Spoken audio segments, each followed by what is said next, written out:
Hello, everyone. My name is Blake Poland. I'm in the Dalla Lana School of Public Health at the University of Toronto and very happy to be with you today in session 10 of the inVIVO Planetary Health Conference. And I will just share my screen here so we can get started. And what I'd like to talk to you about in this 10th session of the conference is the importance of imagination for inspiring social and cultural change. And I acknowledged in my presentation for the second session that this is very much the kind of situation we find ourselves in terms of planetary health at the moment. And it's given rise to all kinds of doomsday predictions of cascading ecological and social collapse and social unrest, et cetera, as exemplified in this classic Bruegel painting. And this has inspired a lot of fear, and we've often tried in the planetary health movement to use fear to motivate action. The problem is it just as often generates resistance, denial, or distraction. And it leads us to certain kinds of actions around predicting and controlling change in the form of risk management that are increasingly actually part of the problem, or at least at times counterproductive, or not as productive as it could be, because we don't always make the best decisions when we're afraid. We can see that in our own personal lives. And there are those, and I won't name any names, but there are many populist right politicians and others who will attempt to exploit fear to gain power and use those levers as a form of social control. So we need to be rethinking this, and we need to be thinking about how can we imagine a better future than the Bruegel painting, and how do we unleash the power of imagination to create the kind of future that we want? And what kind of society can we imagine in the future? What will that look like? As we move in what some have called the great turning from an industrial growth paradigm to something that's much more life-centered and focused on working with nature, flourishing through a kind of sacred reciprocity and interdependence. And as Oscar Wilde is quoted as having famously put it, a map of the world that does not include utopia is not even worth glancing at. So what are we imagining actually for the future? Some kind of dystopian hell, or something more positive that we know is within reach?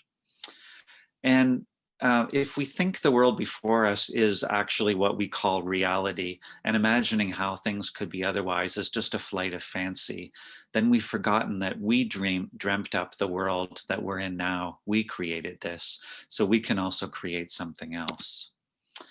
And arguably, the sustainability crisis is really a failure of imagination. And I'm quite struck by this quote from Frederick Jameson, because it seems to ring true in all of my courses on building community resilience and imagining a different future, that it has become easier somehow to imagine the end of the world than the end of capitalism. So we're kind of stuck when it comes to imagination in many ways. And this is why in my talk for session 2, I said that job 1 was really to decolonize ourselves, because we're socialized into a worldview that we take for granted and that largely supports the status quo, and that is encoded in a series of stories. And I talked about what the 3 dominant stories were in my previous talk, and the fact that not everyone has equal access to, rewriting the story that society and culture follows. So what do emerging imaginaries of sustainability do to either challenge or reproduce the existing power relations and inequalities and material flows?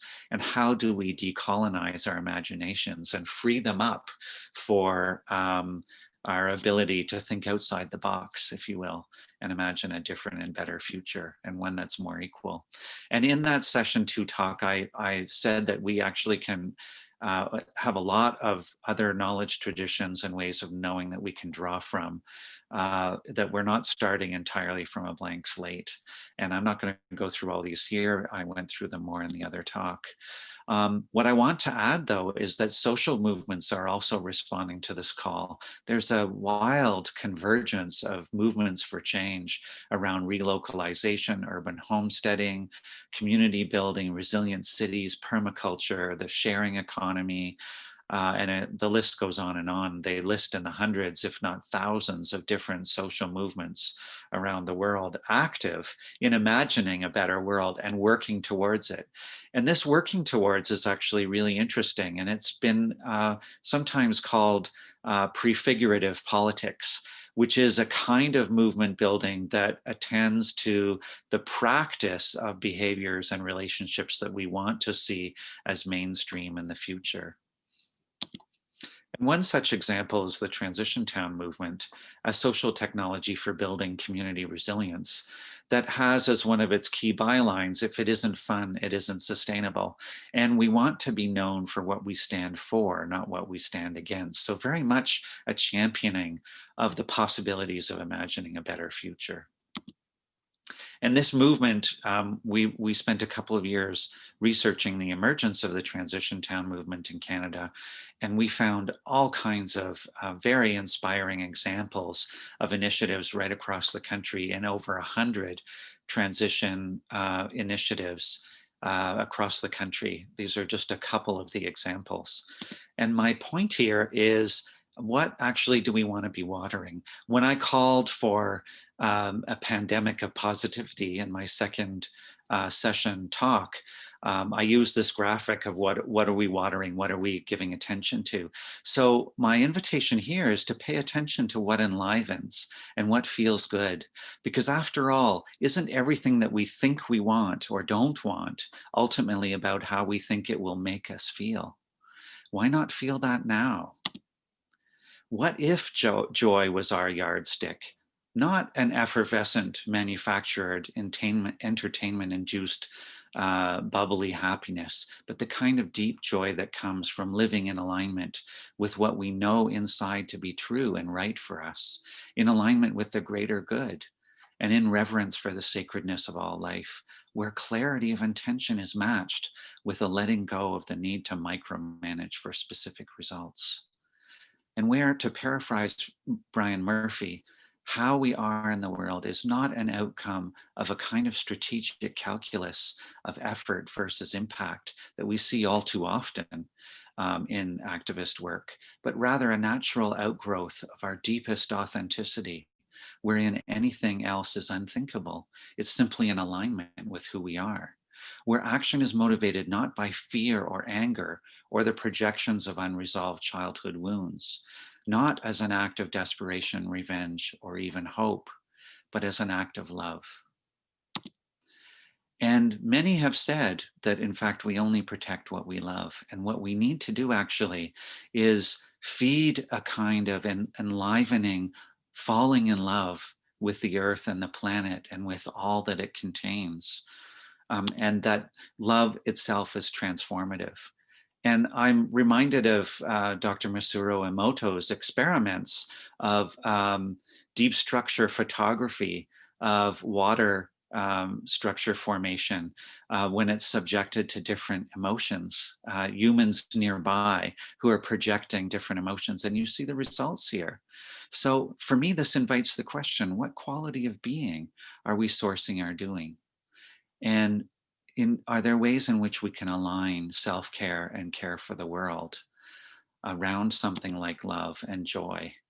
And we're now discovering that, in fact, our emotions have a profound impact on our health and on others around us, and possibly even on our futures. So what if your gift to the world is doing what you love and finding that sweet spot between what you love, what you're good at, and what serves the world?